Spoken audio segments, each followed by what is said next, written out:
सभापती महोदय, माननीय सुनील शिंदे यांचा जो मूळ प्रश्न आहे, रेडी रेकनर दर शासनाने वाढवू नये असा आहे. या प्रश्नाचा गाभा असा आहे. परंतु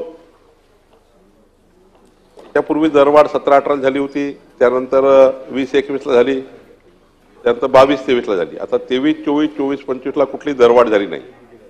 आणि आता संपूर्ण राज्याचं सर्वेक्षण सुरू आहे. आपण सरसकट कधीच दरवाढ करत नाही. मागच्या 2-3 वर्षामध्ये त्या भागात कधी दर कमी होतात, कधी वाढतात.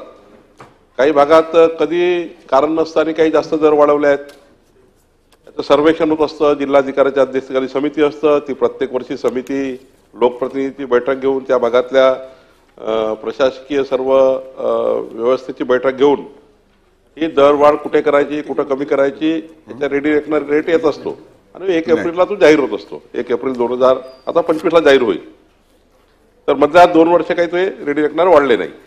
पण या ठिकाणी पूर्ण राज्याचा एकंदरीत आता सर्वेक्षण सुरू आहे, ते पूर्ण झालं आहे. आणि ज्यामध्ये जिथे काही कारण नसताना खूप वाढवून ठेवले आहे तिथे कमी होतात, आणि काही कारण नसताना ज्या ठिकाणी काही तिथे थांबलेले आहेत, ज्या ठिकाणी मोठ्या प्रमाणावर खरेदी झालेल्या आहे, मोठ्या प्रमाणावर त्या ठिकाणी जास्त रेटनी खरेदी झालेल्या आहेत, त्या रेटवर आपण दरवाढ करतो. अजूनही कुठली दरवाढ आत्ता झालेली नाही आहे. पण 1 एप्रिलला याचा काय किती दरवाढ होईल याचा आज मला नेमका अंदाज सांगता येत नाही. पण अशी 10% वाढ होणार आहे, 15% वाढ होणार आहे असा वगैरे कुठेही संभ्रम नाही आहे. जे योग्य पद्धतीने जिथे वाढवले पाहिजे तिथे वाढवले जातील.